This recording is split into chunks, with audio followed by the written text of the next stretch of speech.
Forma a nuestro siguiente invitado, el doctor Ismael Quintana, a quien le damos la bienvenida. Ismael, buenos días, ¿cómo está? Buenos días, un abrazo para ustedes a la distancia y un saludo también para quienes nos están mirando y escuchando a través de I-99. Ismael, estamos aquí con mi compañero Enrique San Martín, quien te saluda, Ramiro Cepeda.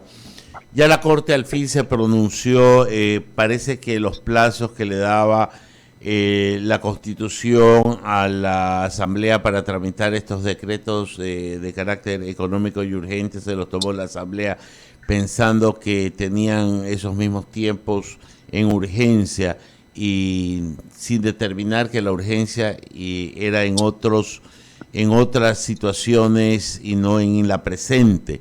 ¿Por qué digo esto? Porque siendo un gobierno que tiene un tiempo contado, la urgencia debió haber sido otra. ¿Tu opinión? Bueno, creo que hay varias cosas que anotar respecto a los pronunciamientos de la Corte Constitucional.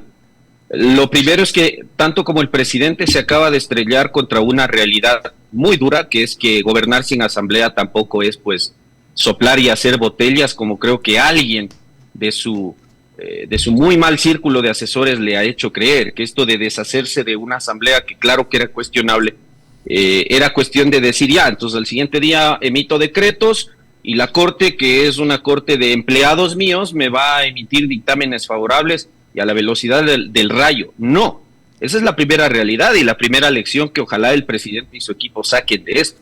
La segunda es respecto a la Corte. La Corte también se ha topado con una realidad.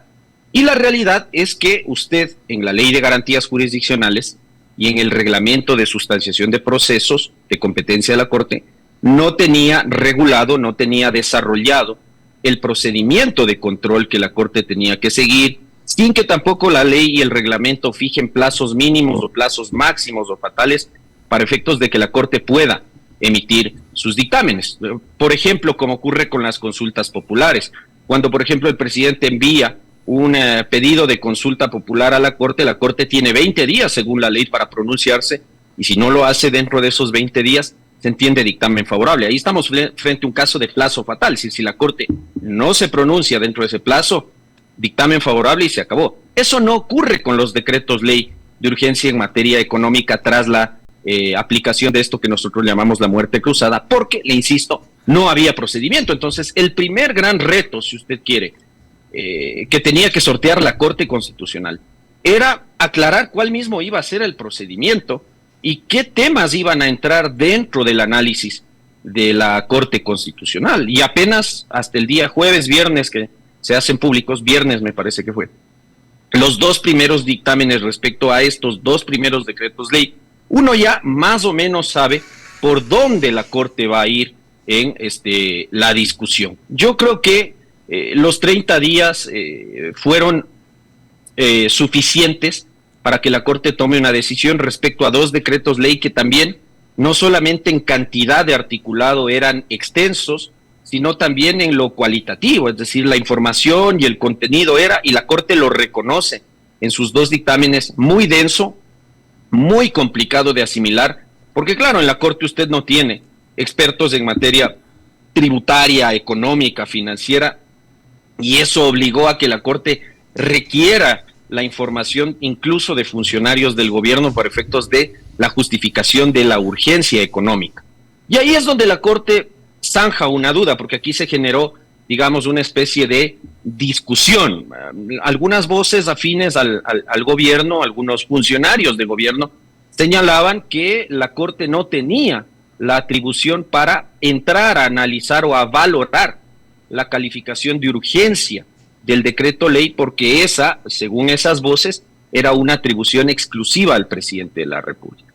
La Corte ha dicho lo contrario. La Corte ha dicho entonces que hay que separar las cuestiones, porque uno es el procedimiento previsto en el artículo 140 de la Constitución, dice la Corte, en periodos de normalidad constitucional, donde hay asamblea en funciones y donde el presidente manda los proyectos de ley en materia económica y con carácter de urgente a la Asamblea Nacional para que los trate en el plazo de 30 días. La Corte dice eso, ese trámite, ese procedimiento no es aplicable a los casos del escenario de la muerte cruzada, a la luz del 148 de la Constitución, donde la Corte dice el presidente tiene que gobernar con un control previo de constitucionalidad por parte de la Corte, y la Corte hace ahí un análisis de la urgencia de los decretos ley y encuentra, al menos en el caso del segundo decreto ley, que además de tener un efecto ultraactivo, que es algo que muchos advertimos, le advertimos al presidente Lasso que el tema de la ultraactividad del decreto ley de zonas francas le iba a generar problemas en la Corte. Bueno,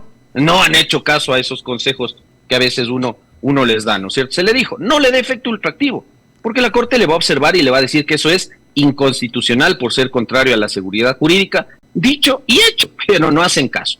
Pero lo otro es importante, la Corte le dice, presidente, el tema zonas francas y el tema fomento de inversiones no es un tema urgente a la luz de los parámetros que tenemos legislados acá, que es el tema de paliar una crisis económica severa, equilibrar las finanzas públicas en general. No, le dice la Corte, esto es realmente la visión que tiene su gobierno de lo que tiene que ver el manejo de la política económica en este aspecto.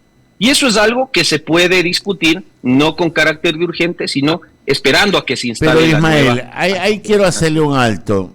La visión de la urgencia es de quien tiene las papas calientes en la mano, y quien tiene las papas calientes en la mano es el Ejecutivo.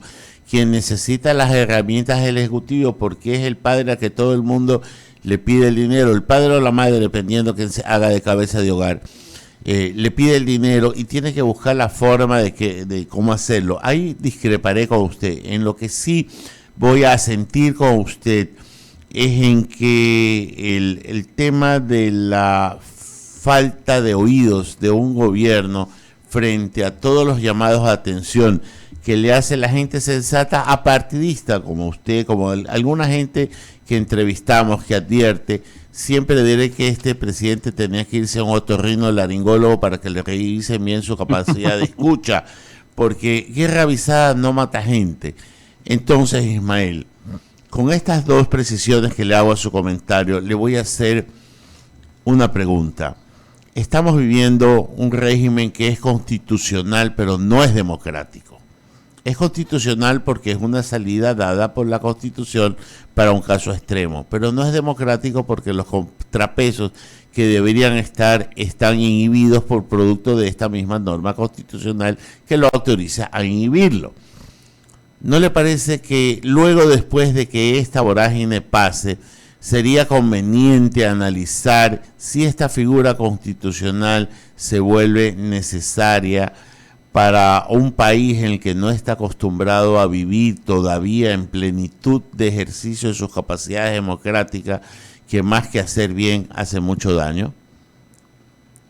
Voy a tratar de resumir lo que usted pregunta. Y voy a empezar por el tema de la Corte, porque yo sé que ahora los dardos apuntan a la Corte. De hecho, yo mismo en varias ocasiones que hemos conversado con ustedes he sido muy crítico de algunas decisiones de la Corte, pero en esta ocasión yo estoy de acuerdo con lo que ha señalado la magistratura en sus dos dictámenes, tanto en el que dice sí, va el dictamen de reformas tributarias, como en el que dice no, el decreto ley de zonas francas no es un tema urgente, más allá de que yo personalmente estoy de acuerdo con el contenido del proyecto de decreto ley del presidente, estoy de acuerdo con que Ecuador debería retomar el tema de zonas francas, y estoy de acuerdo con el tema de atraer inversiones, porque a la larga eso genera fuentes de empleo, y eso es algo que los economistas, como usted decía, sensatos, apartidistas, serios, han reconocido, y me parece que eso es así, es una verdad incontrastable, pero no tenía el carácter de urgente.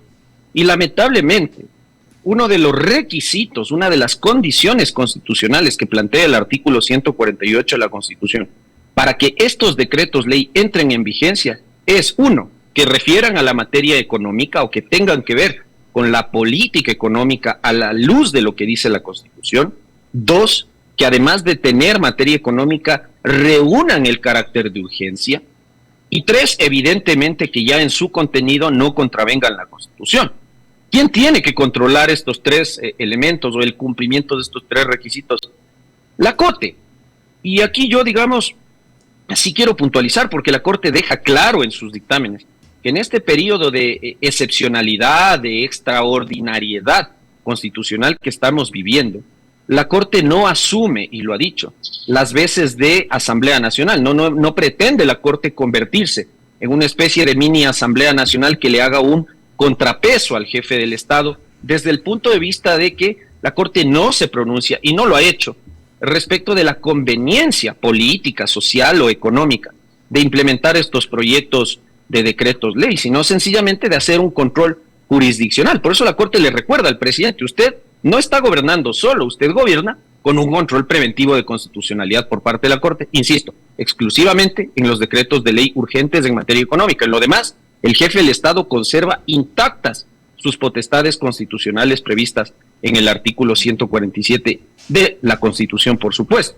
Entonces, yo creo que sí vivimos en un régimen democrático, además de constitucional, pero creo que nosotros, en la década de gobierno de Correa, vivimos tanto el sometimiento de las instituciones de control y de poder al Ejecutivo o a los designios del gobierno de Correa, que hoy nos parece insólito, que nos parece llamativo, que una Corte le ponga el freno a los deseos, a las expectativas de un presidente de la República, porque claro, lo que tuvimos hasta 2018, 2019 en materia de justicia constitucional, era una Corte que se convirtió en la década de Correa en un apéndice del Palacio de Carondelet. Eso era así, al punto de que todos le hemos puesto el apodo de la Corte cervecera y toda esta cuestión.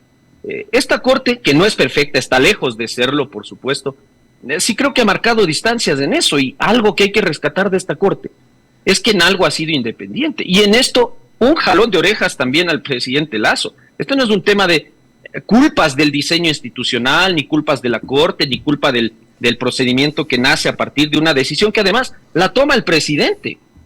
El presidente decidió disolver la Asamblea. Sabrá Dios quién le engañó al presidente haciéndole creer que disolviendo la Asamblea él iba a poder poner a mansalva y en vigencia decretos ley de urgencia en materia económica. Se lo advertíamos, mis queridos amigos, y nos tacharon hasta de correístas en algún momento cuando dijimos: verá, el momento en el que el presidente firme el decreto de disolución parlamentaria, el conflicto que él ha tenido con la legislatura se va a trasladar a la Corte, y el tiempo nos ha dado la razón. ¿Por qué? Porque la Corte tiene una composición ideológica, tiene una mayoría que tiene una visión ideológica que es absolutamente contraria a la visión que tiene el presidente Lasso, con la cual yo concuerdo desde el plano de la política económica, que es una visión puramente liberal. La Corte no tiene esa visión ideológica. Para la Corte está claro que los temas de zonas francas, los temas de inversiones, los temas de reformas laborales no son asuntos urgentes. Para mí sí lo pueden ser, para el jefe del Estado también, para la Corte no lo son. Y ahí hay otro llamado de atención, mi querido don Ramiro, porque el presidente Lasso tuvo una magnífica posibilidad a inicios de 2022, cuando la Corte tenía que renovarse parcialmente en un tercio, cuando se fueron Hernán Salgado, Ramiro Ávila y el otro juez, se me va el nombre, Agustín Grijalva, y tenían que ingresar 3. ¿Sabe quiénes son los 3 jueces que le han dicho primero sí al juicio político y que ahora han dicho no al decreto ley de zonas francas? Los 3 propuestos por él. Efectivamente, ¿no es cierto? La jueza Cárdenas, el juez Escudero y el juez Ortiz. Pero sí sabe quién se los recomendó, sí se acuerda, ¿no?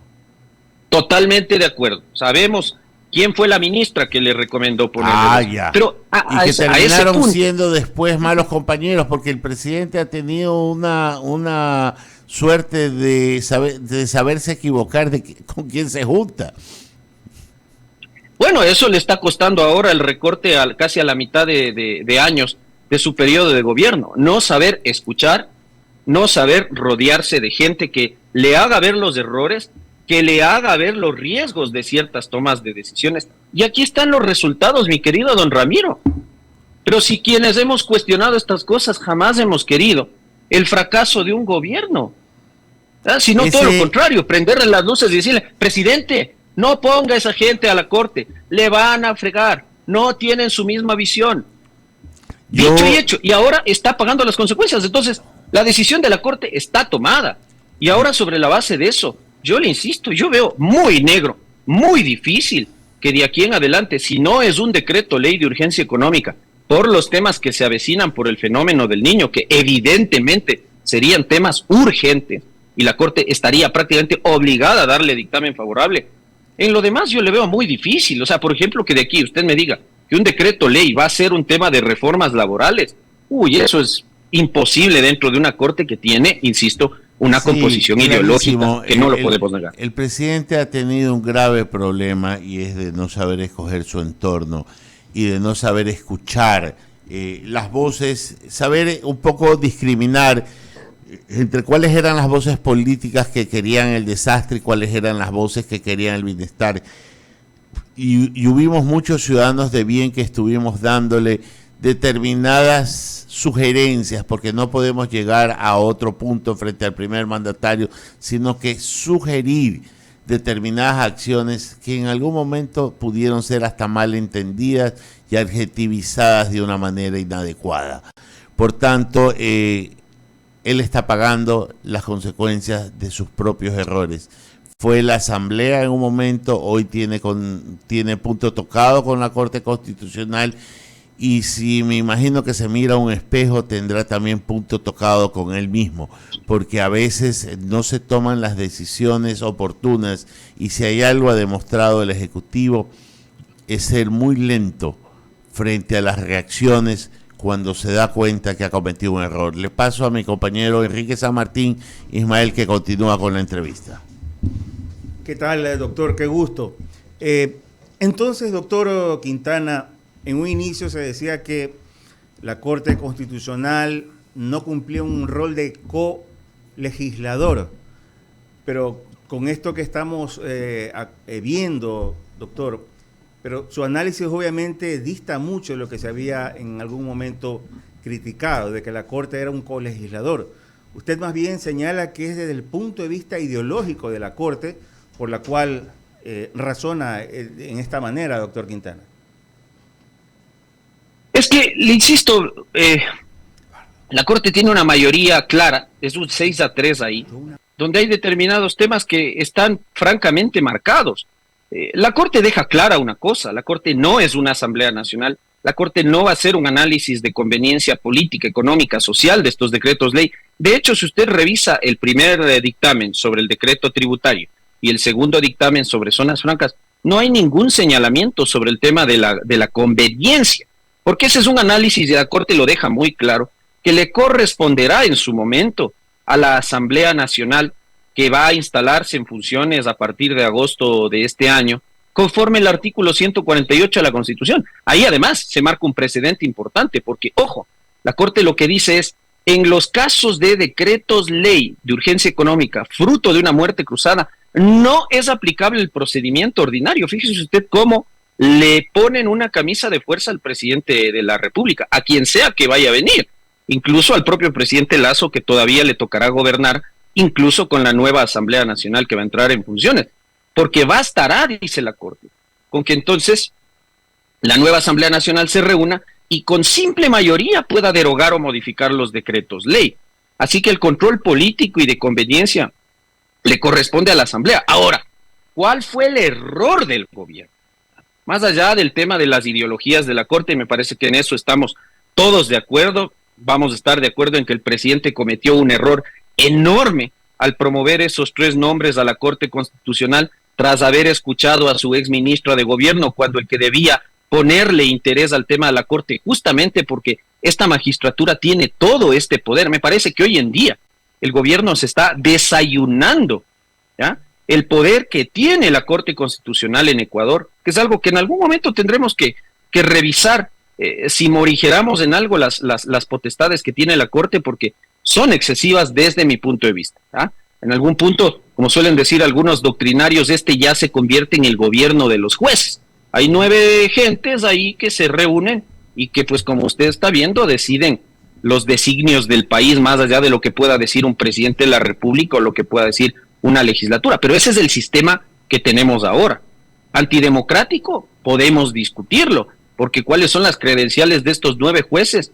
Más allá de haber sido seleccionados en un concurso, credenciales democráticas no las tienen, y precisamente esa es teórica, doctrinariamente, una de las grandes críticas o de los grandes cuestionamientos que se les hacen desde la doctrina a los tribunales y cortes constitucionales. Y esta es una discusión permanente a nivel doctrinario, la que estamos teniendo ahora ya en la práctica, fruto de estas decisiones.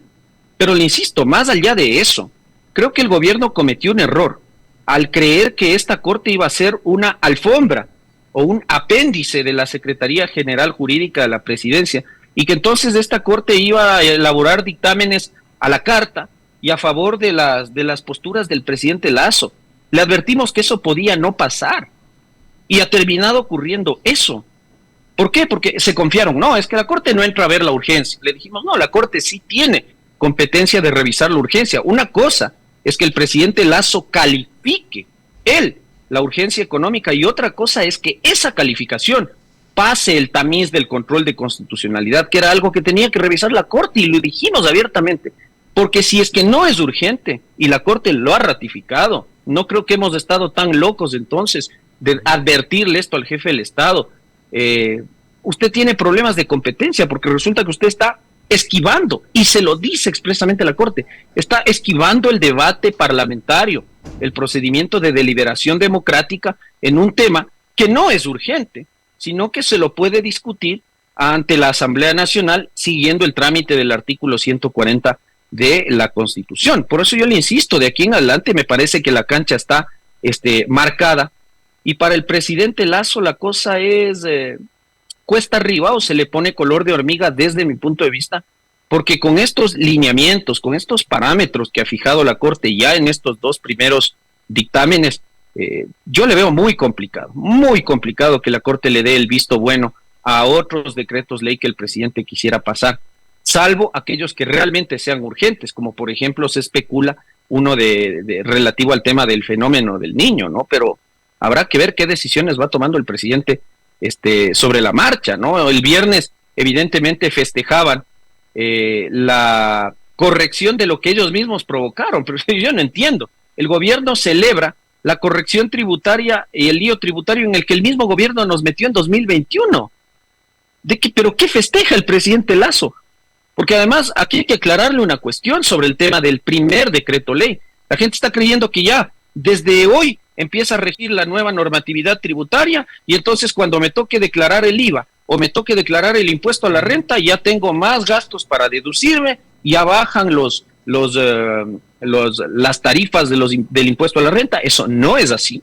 Hay que leer el artículo 7 del Código Tributario, que establece que aquellos tributos que se pagan en periodos fiscales completos, como es el caso del impuesto a la renta, por si acaso, se empiezan esas normas, esas reformas legales en materia tributaria, empiezan a regir desde el siguiente ejercicio fiscal.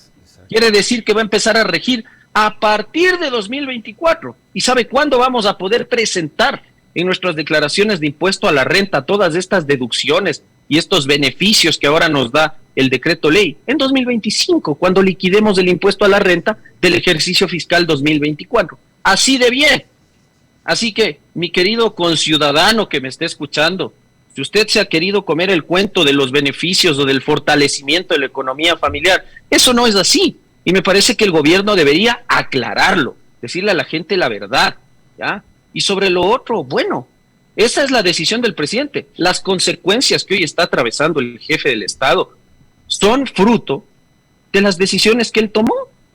Para mí, se demoró. Yo coincido con don Ramiro, le alcancé a escuchar hace un momento cuando yo me conectaba, que él decía que él cree que la toma de la decisión de la disolución parlamentaria, alias muerte cruzada, se la tomó tarde. Para mí también. La muerte cruzada debía darse en octubre, noviembre de 2021, cuando ahí sí la Asamblea Nacional se convirtió en una máquina permanente de obstrucción al Plan Nacional de Desarrollo planteado por el presidente Lasso.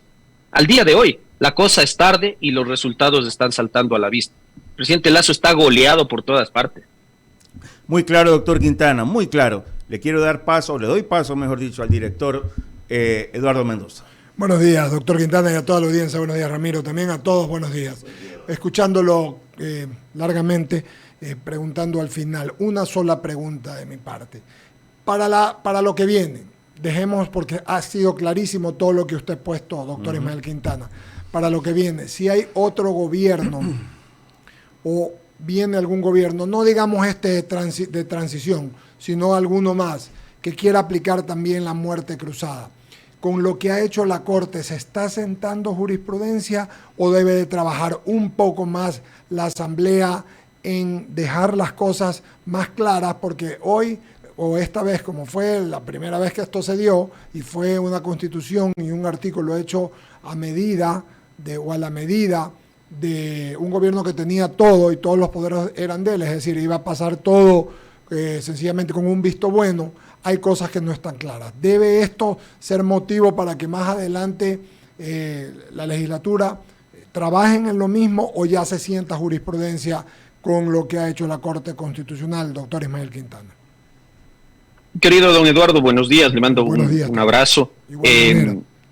Yo creo que usted anota algo importante. A todos nos cogió con la bata alzada el tema de la muerte cruzada, porque empezamos a ver aquellos vacíos normativos que teníamos y que solamente los veníamos especulando. Yo he comentado a veces en clase con alumnos, uno ha escrito una que otra cosa, ha dado una que otra opinión, pero eran especulaciones porque, claro, la muerte cruzada hasta esta última ocasión no pasaba de una amenaza. Correa, Lenín Moreno, el propio presidente Lasso, la utilizaron como una amenaza cuando sentían que tal vez la legislatura podía írseles de las manos. Pero ahora hemos visto que hay muchos vacíos, hay muchas imprecisiones, y el principal vacío es el que tiene que ver con cuál es la labor, cuáles son los parámetros, los plazos y el procedimiento que tiene que cumplirse en la Corte Constitucional. Digamos, estamos clarísimos que el presidente, si activa el 148, la legislatura se va a la casa, se organizan ya unas elecciones anticipadas, eso está ampliamente regulado también en la ley orgánica electoral, pero sí tenemos un problema, y el problema es que en la ley orgánica de garantías jurisdiccionales, que es algo en lo cual yo concuerdo con usted, en futuro la siguiente Asamblea Nacional o las subsiguientes, ojalá en algún momento trabajen en reformas a la ley de garantías jurisdiccionales para aclarar, para fijar parámetros y también para poner límites al ejercicio de la jurisdicción que ejerce la Corte Constitucional, haciendo este control preventivo y obligatorio de los decretos ley. Mientras no existan esos parámetros, mi querido don Eduardo, lo que tenemos es lo que la Corte está, como usted señala, tentando a modo de precedente en estos dictámenes que ya ha empezado a emitir. Y a mí hay cosas que por supuesto sí me preocupan. Por ejemplo, yo ahí sí discrepo con el señalamiento de la Corte en lo que dice que la siguiente Asamblea Nacional no necesita observar el procedimiento ordinario de formación de la ley para derogar un decreto ley de urgencia económica expedido en estos tiempos de extraordinariedad constitucional o de muerte cruzada.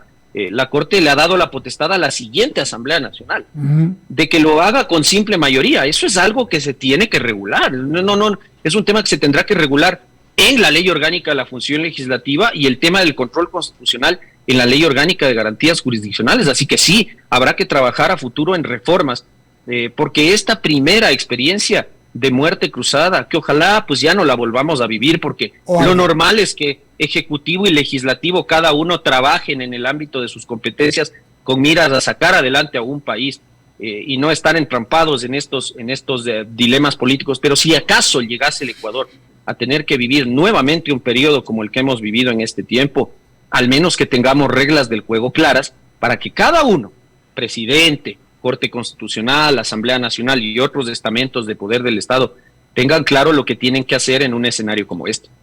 Queda muy claro, doctor Ismael Quintana. Agradecerle en nombre del diálogo de I-99 su gentileza y amabilidad. Seguiremos conversando, Dios mediante, más adelante. Un abrazo. Seguro que sí. Un abrazo para usted. Buenos días. Muchas gracias. Perfecto. 8:51. Vamos a pagar el corte comercial. Tenemos que pagar unas menciones publicitarias primero. Claro que sí. Cuando tenga molestias como dificultades, ocupar la vejiga, flujo de orina débil o interrumpido o micción